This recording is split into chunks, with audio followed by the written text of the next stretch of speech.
ഇന്ന് ചിങ്ങം 1 കർഷക ദിനം. അപ്പോൾ കേരളത്തിലെ ഉടനീളമുള്ള എല്ലാ കർഷകരെയും ആദരിക്കുന്ന, ഏറ്റവും മികച്ച കർഷകരെ ആദരിക്കുന്ന ഒരു ദിവസമാണിന്ന്. അപ്പോൾ നമ്മുടെ കിളിമാനൂർ പഞ്ചായത്തിലും കൃഷിഭവൻ്റെ ആഭിമുഖ്യത്തിൽ കർഷകരെ ആദരിക്കുന്ന ഒരു ചടങ്ങുണ്ടായിരുന്നു. അപ്പോൾ 11 പേരാണ് ഇതിനായിട്ട് തിരഞ്ഞെടുക്കപ്പെട്ടിട്ടുള്ളത്. അപ്പോൾ നമ്മുടെ ആറ്റിങ്ങൽ MLA ബഹുമാനപ്പെട്ട OS അംബിക അവർകളാണ് ഉദ്ഘാടന കർമ്മം നിർവഹിച്ചത്. അതുപോലെ തന്നെ ബ്ലോക്കിലും പഞ്ചായത്തിലുള്ള എല്ലാ വിശിഷ്ടാതിഥികളും ഈ ചടങ്ങിൽ പങ്കെടുത്തിട്ടുണ്ടായിരുന്നു. അപ്പോൾ 11 പേരും അവരുടെ അനുഭവങ്ങളൊക്കെ പങ്കുവെച്ചു. അപ്പോൾ നമുക്ക് അവരുടെ എല്ലാ കാര്യങ്ങളും കേൾക്കുമ്പോൾ നമ്മുടെ കൃഷിയൊന്നും ഒന്നുമല്ല എന്ന് തോന്നും. അത്രയ്ക്ക് നല്ല രീതിയിലാണ് അവരൊക്കെ കൃഷി ചെയ്തുകൊണ്ടിരിക്കുന്നത്. അപ്പോൾ ആദ്യമായിട്ട് അനുമോദനം ലഭിച്ചത് എൻ്റെ ഒരു സുഹൃത്തിൻ്റെ അച്ഛന് തന്നെയാണ്. അദ്ദേഹത്തിന് മുതിർന്ന കർഷകനുള്ള അവാർഡാണ് ലഭിച്ചത്.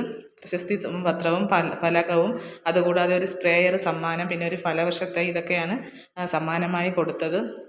അപ്പോൾ ഈ ചടങ്ങിൻ്റെ ഒരു ഹൈലൈറ്റ് എന്ന് പറയുമ്പോൾ ഒരു കുട്ടി കർഷകനുണ്ടായിരുന്നു, അവനും കിട്ടിയിട്ടുണ്ടായിരുന്നു അവാർഡ്. അപ്പോൾ അവന് പൂക്കൃഷിക്ക് അവൻ്റെ അച്ഛൻ്റെ കൂടെ സഹായത്തിനൊക്കെ നിന്ന് പൂക്കൃഷിയും കൃഷിയൊക്കെ നടത്തുന്നതിനാണ് ആ കുട്ടിക്ക് അവാർഡ് കിട്ടിയത്. അത് എല്ലാവർക്കും വലിയൊരു അത്ഭുതമായിട്ട് തോന്നി. കാരണം ഇപ്പോഴുള്ള കുട്ടികളെല്ലാം സ്മാർട്ട് ഫോണിലും TV-യിലും ഒക്കെ അല്ലേ. അപ്പോൾ അതിന് വ്യത്യസ്തമായി ഇങ്ങനെ ഒരിത് വന്നപ്പോൾ എല്ലാവരും അവനെ ഒരുപാട് അഭിനന്ദിച്ചു.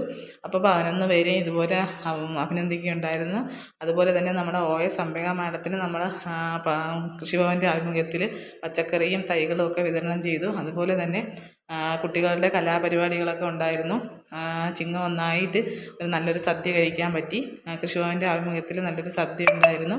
അത് കഴിഞ്ഞ് എല്ലാവരും ഒക്കെ ആയിട്ട് ഫോട്ടോ ഒക്കെ എടുത്തു. അതുപോലെ തന്നെ വിപണന മേളകളും എല്ലാം ഉണ്ടായിരുന്നു. ഒരുപാട് തൈകളൊക്കെ എല്ലാവരും വാങ്ങി. അപ്പോൾ ഞാനും വാങ്ങി ഒരു റോസാ ചെടി.